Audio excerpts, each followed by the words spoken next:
தீர்மானம் 4.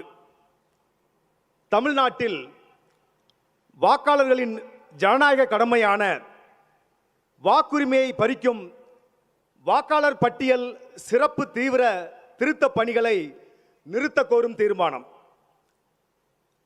வாக்காளர் பட்டியல் சிறப்பு தீவிர திருத்தம் என்பது மக்களின் அடிப்படை ஜனநாயக உரிமையை அச்சுறுத்தும் ஒரு செயலாகவே இருக்கிறது.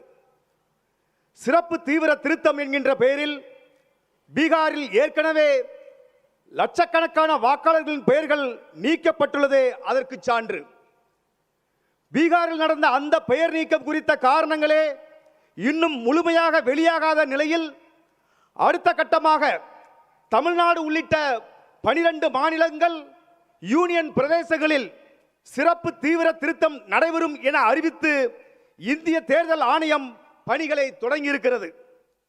சிறப்பு தீவிர திருத்தம் தொடர்பான வழக்கு விசாரணை உச்சநீதிமன்றத்தில் நடைபெற்று வருகிறது.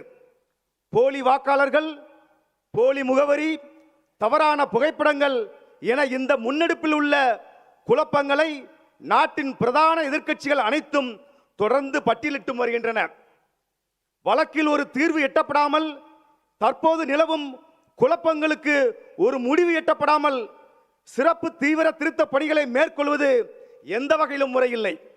மேலும் தமிழகத்தில் சிறப்பு தீவிர திருத்த பணிகளை மேற்கொள்ள தேர்தல் ஆணையம் 1 மாத காலமே அவகாசம் கொடுத்துள்ளது.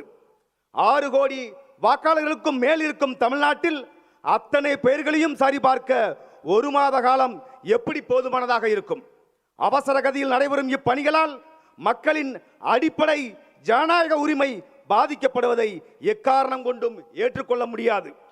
எனவே நியாயமான, எந்தவித அரசியல் குறுக்கீடுமற்ற சுதந்திரமான தேர்தல் நடைபெற சிறப்பு தீவிர திருத்தம் எனும் இந்த குழப்பமான நடைமுறையை கைவிட்டு ஏற்கனவே இருக்கும் பழைய நடைமுறையை தேர்தல் ஆணையம் பின்பற்ற வேண்டும் என்று தமிழக வெற்றிக் கழகத்தின் சிறப்பு பொதுக்குழு வலியுறுத்துகிறது.